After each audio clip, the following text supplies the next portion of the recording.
मतलब क्या हमें भाग्य समझ कर चुप करके सहन कर लेना चाहिए या कोई नहीं, दुख सुख तो सहन करना पड़ेगा ही।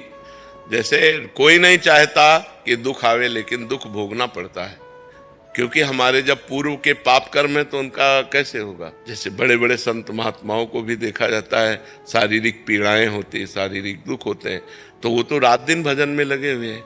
आप तो घंटा आध घंटा भजन करोगे, वो तो दिन भर भजन में लगे हुए हैं। तो जब शरीर रचा गया था तब तो भजन नहीं हो रहा था। शरीर रचा गया था कि 20 साल में तुम्हारी किडनी फेल हो जाएगी, तुमको दुख होगा, वो होगा। अब तुम भजन कर रहे हो तो तुम्हारी बढ़िया व्यवस्था हो जाएगी और अगला आपका सुधर जाएगा, लेकिन पीछे के कर्म को आपको भोगना पड़ेगा। जैसे बड़े बड़े संतों के, रामकृष्ण परमहंस जी के गले में कैंसर था, भाई जी के आंतों में कैंसर था, तो इन महापुरुषों ने जो भगवत साक्षात्कार कर लिए, अब इनके कौन से पाप बच गए। लेकिन अब नहीं है। पूर्व में जब शरीर रचा गया था कि तुम्हारा 70 वर्ष में कैंसर होगा, तो 70 वर्ष में कैंसर हो जाएगा। समझ पा रहे हैं आप?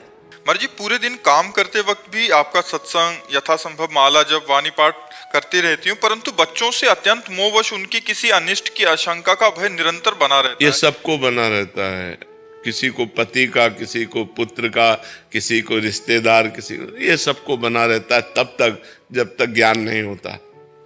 ये ध्रुव सत्य है, जब जिसकी मृत्यु होनी है कोई बचा नहीं सकता। ये ध्रुव सत्य है, जब जिसका अमंगल होना है कोई बचा नहीं सकता। अगर बचा सकता है तो एक ही है, परमात्मा। तो हम उसकी शरण में होकर अपने प्रियजनों के मंगल के लिए प्रार्थना करते रहें। जैसे हमारा कोई प्रियजन हमारे पास आने वाला है और हमें सूचना मिल गई कि वो अमुक जगह से चल पड़ा, तो हम भगवान से प्रार्थना करते हैं, भगवान ये मंगल में होते हुए सुरक्षित हमारे तक पहुंच जाए। जब हमारे से जा रहा है तो हे भगवान, ये सुरक्षित अपने लक्ष्य तक पहुंच जाए, क्योंकि बड़ा भयावह संसार है, 1 मिनट में कब क्या हो जाए।